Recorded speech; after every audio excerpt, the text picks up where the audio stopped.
The old mirror hung in the attic, a relic from a bygone era. Its ornate frame, once a symbol of elegance, now lay hidden beneath layers of dust and neglect. Covered in dust and cobwebs, it stood as a silent witness to the passage of time. Forgotten by all, it seemed to hold secrets of the past within its reflective surface. It had been there for decades, untouched and undisturbed. The thick layer of dust that coated it was a testament to its long years of solitude. No one dared touch it for fear of what might be unleashed. The stories that surrounded the mirror were enough to keep even the bravest souls at bay.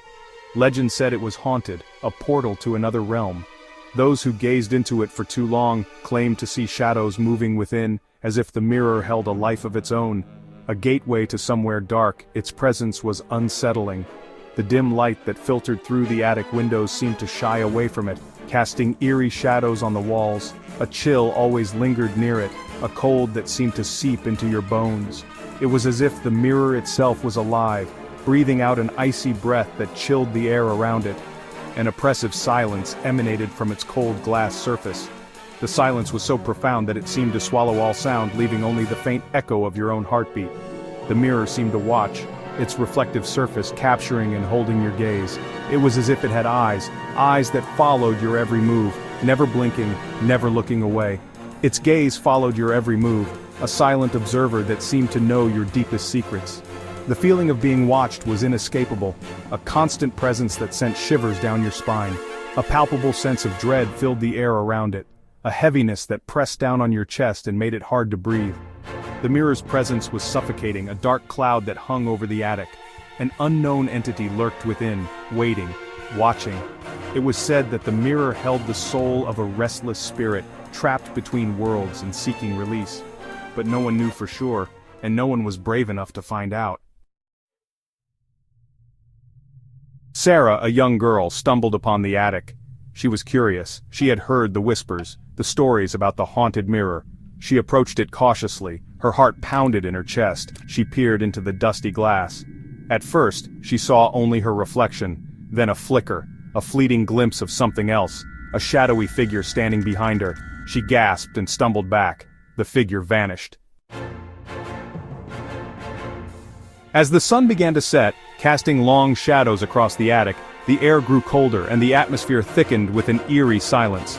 The once familiar space now felt foreign and unsettling.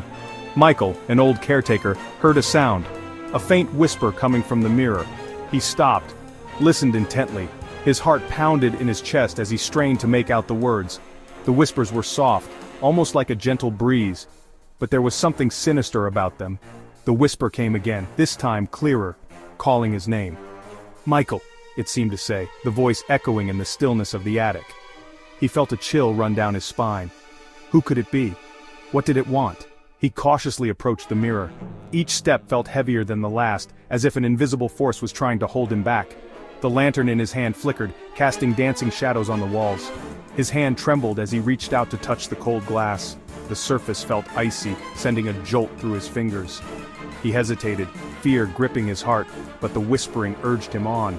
The whispering intensified. Twisted voices filled with malice and despair swirled around him. They spoke in a language he couldn't understand, yet their tone conveyed a deep sense of dread. The shadows in the attic seemed to come alive, writhing and twisting in the dim light. The voices seemed to be trying to pull him in. He felt an overwhelming urge to step closer, to let the darkness consume him. But a part of him resisted, fighting against the malevolent force. He knew he had to escape, but the grip of the whispers was strong, and the mirror's pull was relentless. Emily, a paranormal investigator, was drawn to the mirror's dark reputation. She set up her equipment in the attic: cameras, EVP recorders, and EMF readers. She wanted proof.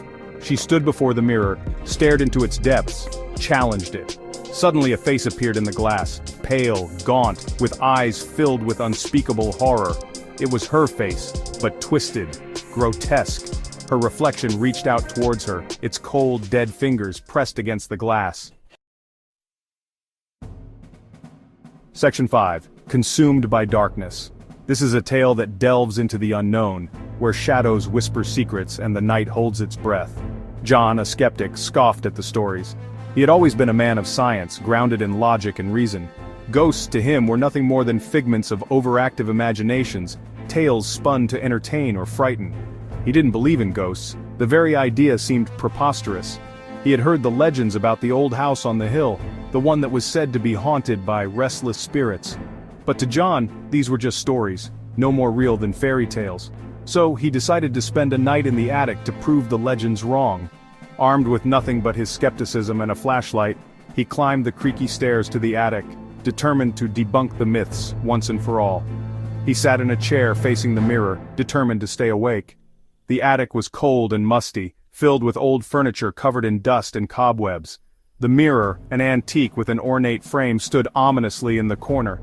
As the hours passed, he felt a strange pull towards the mirror. It was as if the mirror had a life of its own, its surface shimmering in the dim light.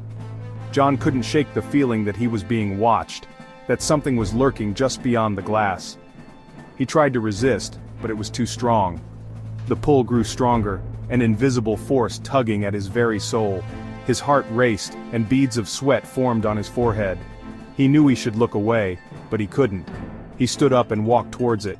Each step felt heavy, as if he were wading through thick mud. The air around him seemed to thicken, and the room grew colder with each passing moment. His reflection beckoned him closer. But it wasn't just a reflection, it was something more. The figure in the mirror moved independently, its eyes gleaming with an eerie light. It raised a hand, motioning for John to come closer. He reached out to touch the glass, and then he was gone. The mirror's surface rippled like water, and John was pulled into its